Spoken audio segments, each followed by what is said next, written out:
ஸ்ரீ ரேவா காண்டம் 133ஆம் அத்தியாயம் குபேர தீர்த்தம் மற்றும் பிற தீர்த்தங்களின் மகிமை.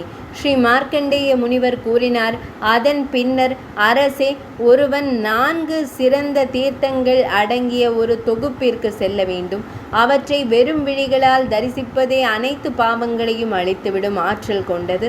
அவை குபேர தீர்த்தம், வாருண தீர்த்தம், யாம்ய தீர்த்தம் ஆகிய யம தீர்த்தம் மற்றும் வாயுவிய தீர்த்தம் எனப்படும் வாயு தீர்த்தம் என்பனவாகும். மிகுந்த அறிவு கூர்மையும் வலிமையும் வாய்ந்த திக்பாலகர்கள், திசை காவலர்கள், சித்தர்கள் எனும் நிலையை அடைந்தது இந்த இடத்தில்தான். யுதிஷ்டிர மன்னர் கூறினார், பாவமற்றவரே, முற்காலத்தில் நர்மதை நதிக்கரையில் திக்பாலகர்கள் எதற்காக தவம் இயற்றினார்கள்? அதனை எனக்கு விவரித்து கூறுவது தங்களுக்கு பொருத்தமானதாகும்.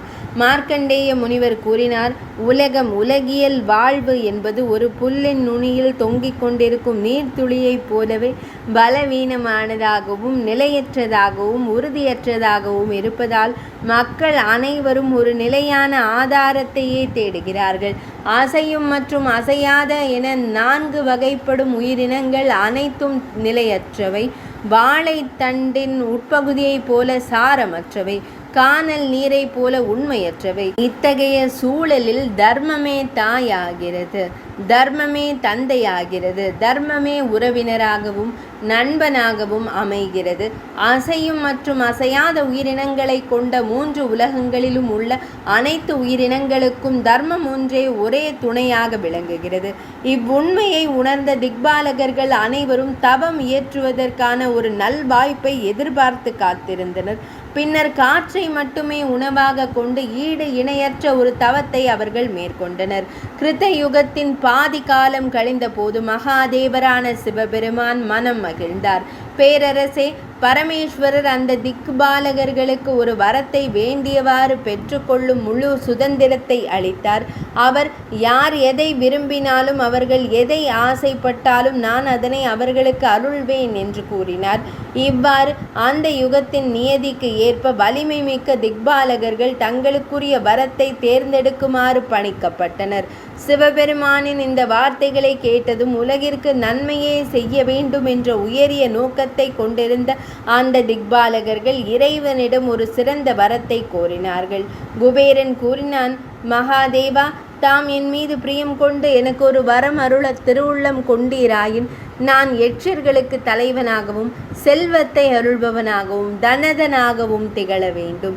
பின்னர் அனைத்தையும் கட்டுப்படுத்தும் கடமையில் இருக்கும் யமதர்மன் தேவர்களின் தலைவரை நோக்கி, இறைவா, அனைத்து உயிரினங்களுக்கும் நானே தலைவனாக விளங்க வேண்டும் என்று வேண்டினார். மகேஸ்வரனாரை வணங்கிய பின்னர் வருணன் பின்வருமாறு கூறினான், நீர்வாழ் உயிரினங்களின் கூட்டத்தோடு இணைந்து வருண லோகத்தில் நான் இன்புற்று விளையாடி மகிழ வேண்டும். மகேஸ்வரனாரை வணங்கிய உடனேயே வாயு தேவர் ஒரு வரம் வேண்டினார். பரதகுல தோன்றலே, 3 உலகங்கள் முழுவதிலும் பரவி நிற்கும் ஆற்றலையே அவன் அவ்வாறு வேண்டிக் கொண்டான். உலகை காக்கும் அந்த திக்பாலகர்கள் அனைவரின் விருப்பங்களையும் நிறைவேற்றிய ஈசனார் சங்கரனார் உமையவளோடும் பின்னர் மறைந்தருளினார். மகேஸ்வர பெருமான் மறைந்ததும் அவர்கள் அனைவரும் அவரவர் இருப்பிடங்களில் நிலை பெற்றனர். பின்னர் அவர்கள் ஒவ்வொருவரும் தங்கள் பெயரிலேயே இறைவனை பிரதிஷ்டை செய்து வழிபட்டனர். மன்னரே, குபேரன் குபேரேஸ்வரர் என்றும், யமதர்மன் யமேஸ்வரர் என்றும், வருணன் வருணேஸ்வரர் என்றும், வாயுதேவர் வாயுவேஸ்வரர் என்றும் இறைவனாரை பிரதிஷ்டை செய்து வழிபட்டனர். பல்வேறு வகையான மங்கள மந்திரங்களை முறைப்படி ஓதி சாஸ்திர விதிமுறைகளுக்கு இணங்க சர்வலோக நாயகனான இறைவனாரை வழிபட்ட பின்னர் அவர்கள் ஹோமங்களை செய்து ஆகுதி அளித்தனர். அனைத்து தலைவர்களுக்கும் தலைவர்களாய் விளங்கிய அவர்கள் அனைவரும் சில குறிப்பிட்ட பிராமணர்களை அழைத்தனர். அந்த பிராமணர்கள் தங்கள் 5 புலன்களையும் மனதையும் முழுமையாக அடக்கியவர்கள், சினத்தை வென்றவர்கள், அனைத்து உயிரினங்களுக்கும் அபயமளித்து அச்சத்தை போக்குபவர்கள், வேத சாஸ்திரங்களில் தேர்ந்தவர்கள், அனைத்து ஆகம நூல்களிலும் வல்லவர்கள், ரிக், யஜுர், சாம, அதர்வண ஆகிய 4 வேதங்களின் ஞானத்தால் சிறந்து விளங்குபவர்கள் அவர்கள் அந்த பிராமணர்களை நோக்கி, நாங்கள் உங்களுக்கு 4 வகையான தானங்களை வழங்க உள்ளோம். அவற்றை ஏற்றுக்கொள்வீராக என்று கூறினர். அவ்வாறு கூறிய பின்னர் அந்த பிராமணர்கள் அனைவருக்கும் மிக சிறந்ததான பூமி தானத்தை, நிலக்கொடையை அவர்கள் வழங்கினர். அதற்கு அந்த பிராமணர்கள், நீங்கள் அளித்த இந்த தானமானது சந்திரனும் சூரியனும் ஒளிரும் வரையிலும், பூமி நிலைத்திருக்கும் வரையிலும் அழியாமல் நிலைத்திருக்கும், உங்களுக்கு எவ்வித எதிரிகளும் தோன்ற மாட்டார்கள் என்று வாழ்த்தினர். அவன் ஒரு மன்னனாக இருந்தாலும் சரி, அல்லது மன்னருக்கு இணையான நிலையில் இருப்பவனாக இருந்தாலும் சரி, உலகை காக்கும் காவலர்களால் அருளப்பட்ட செல்வத்தை ஒருவன் இழப்பானாயின் அவன் மதி மயங்கியவன் ஆவான். அத்தகையவனுக்கு என்ன கதி காத்திருக்கிறது என்பதை தாம் செவியுறுவாயாக. பரதகுல தோன்றலே, அந்த பாவியின் செல்வங்களை தனதன் குபேரன் வற்றச் செய்து விடுவான். வருணன் அவனது உடலை வற்றச் செய்து விடுவான். வாயு பகவான் அவனது வம்சத்தையே வற்றச் செய்து விடுவார், அதாவது அழித்து விடுவார். அவனது வாழ்வு பயனற்றதாகிவிடும். அனைத்தையும் ஆளும் பெரும் தலைவனான யமன் அவனது உயிரை விரைந்து பறித்து செல்வான். குதபுக், அக்னி பகவான் அவனை சாம்பலாக்கிவிட்டு அகன்று விடுவான். பரதகுல தோன்றலே, யுதிஷ்டிர மன்னரே, ஆகவே தங்கள் நன்மையை விரும்பும் மன்னர்கள் அனைவரும் அந்தணர்கள் இடத்தில் பக்தி கொண்டிருக்க வேண்டும். மன்னன் என்பவன் ஒரு மரத்தை போன்றவன்.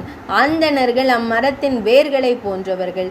அவனது பணியாளர் இலைகளாகவும் அமைச்சர்கள் கிளைகளாகவும் திகழ்கின்றனர். எனவே அந்த வேர்களை மிகுந்த முயற்சியுடன் காக்க வேண்டும். வேர்கள் செம்மையாக பாதுகாக்கப்படுமாயின் அந்த மரம் ஒருபோதும் அழிவதில்லை. நிலத்தை தானமாக அளிக்கும் ஒருவன் 60,000 ஆண்டுகள் விண்ணுலகில் இன்புற்று வாழ்வான். அந்த நிலத்தை பறித்து கொள்ளும் ஒருவனோ, பிறரை இழிவுபடுத்துபவன் அத்தனை ஆண்டுகள் நரகத்தில் தங்குவான். தன்னுடைய மக்களோ அல்லது பிறரோ கொடுத்த நிலம் நன்கு பாதுகாக்கப்பட வேண்டும். நிலம் யாரிடம் உள்ளதோ அவருக்கே அதன் பலன் கிடைக்கும். தேவர்களின் கட்டளையை நினைவில் கொண்டு பூமியை பாதுகாக்கும் அரசர்கள் எப்போதும் சொர்க்கத்தில் வசிப்பார்கள். யுதிஷ்டிர மன்னரே, தன்னுடைய மக்களோ அல்லது பிறரோ கொடுத்த நிலம் ஒரு அரசனால் நன்கு பாதுகாக்கப்பட வேண்டும். நிலத்தை பரிசளிப்பதை விட அதை பாதுகாப்பதே சிறந்தது. அரசர்கள் தங்கள் குடிமக்களை பாதுகாப்பதில் மிகுந்த கவனத்துடன் ஈடுபட்டால் அவர்களின் நீண்ட ஆயுள், புகழ், வலிமை, செல்வம் மற்றும் சந்ததி நிச்சயமாக என்றென்றும் நிலைத்திருக்கும். சிறந்த பிராமணர்கள் இவ்வாறு கூறிய பின்னர் உலகங்களின் காவலர்கள் அனைவரும் அவர்களை முறையாக வணங்கி முறையாக தலை வணங்கி வழி அனுப்பி வைத்தனர். தலைமை பிராமணர்கள் சென்ற பின்னர் உலகங்களின் காவலர்கள் புனித நீராடி ஹோமம் செய்தனர். பசியால் அவர்கள் பிச்சைக்காக அங்கும் இங்கும் அலைந்தனர். அவர்களின் உடல்கள் எலும்பும் தோலுமாக மெலிந்து கரங்களில் விச்சை பாத்திரத்தை பிடித்திருந்தனர். அவர்களுக்கு அரை கவளம் கூட கிடைக்கவில்லை.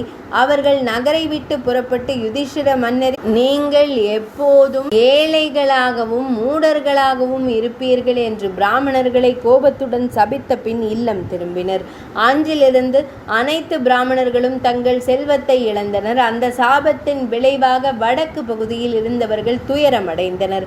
சங்கரனார் இவ்வாறு கூறினார்: தந்தையின் செல்வம் எப்போதும் மகன்களால் அனுபவிக்கப்படுவதில்லை. மகன்கள் மற்றும் பாதுகாவலர்களின் செல்வம் தந்தையால் முழு காலத்திற்கும் அனுபவிக்கப்படுவதில்லை.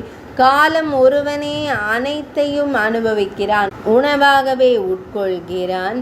குபேரேச தீர்த்தத்தில் புனித நீராடி நறுமண பொருட்கள், தூபம் மற்றும் நமஸ்காரங்களுடன் சிவனாரை வழிபடுபவர் அஸ்வமேத யாகத்தின் பலனை பெறுவார். யம தீர்த்தத்தில் புனித நீராடி யமேஸ்வரரை தரிசிப்பவர் 7 பிறவிகளில் செய்த பாவங்கள் அனைத்திலிருந்தும் விடுபடுவார். பௌர்ணமி மற்றும் அமாவாசை தினங்களில் புனித நீராடி பித்ரு தர்ப்பணம், பித்ருக்களுக்கு நீர் வழங்குதல் செய்பவரின் புண்ணிய பலனை செவிமடுப்பீராக. பித்ருக்களும் பிதாமகர்களும் மிகவும் மகிழ்ச்சி அடைவார்கள். பரபிதாமகர்கள், முப்பாட்டனார்கள் 12 ஆண்டுகள் தேவலோகத்தில் விளையாடி கொண்டிருப்பார்கள். வருணேச தீர்த்தத்தில் புனித நீராடி மகேஸ்வரனாரை வழிபடும் ஒருவன் வாஜபேய யாகத்தின் சிறந்த பலனை பெறுகிறான். நீண்ட காலத்திற்கு பின்னர் அவன் இறந்த பின் ஒரு சிறப்பு வாகனத்தின் மூலம் ஜலேஸ்வரன் வருணன் வீற்றிருக்கும் உலகிற்கு செல்கிறான். தேவகன்னிமார்களின் கூட்டத்தால் அவன் போற்றி பாடப்படுவான்.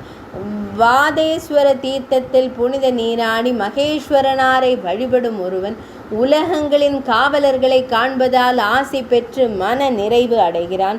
4 தீர்த்தங்களிலும் புனித நீராடி பிறப்பின் பலனை பெறும் ஒருவனுக்கு ஏராளமான தட்சிணை அல்லது தானம் நிறைந்த பல யாகங்கள் பயன்படும்.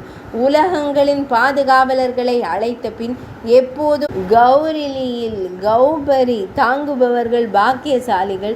அவர்கள் உன்னத ஆத்மாக்கள். அவர்களின் பிறப்பும் வாழ்க்கையும் நிறைவானவை. இந்த கதை பாவங்களை அழிக்கும் தன்மை கொண்டது. இது புண்ணியமானது, செல்வத்திற்கு உகந்தது மற்றும் ஆயுட்காலத்தை நீட்டிக்க வல்லது. இதனை படிப்பவர்கள் மற்றும் செவிமடுப்பவர்களின் பாவங்கள் முற்றிலுமாக நீங்கிவிடும். 133ஆம் அத்தியாயம் இனிதே நிறைவடைந்தது.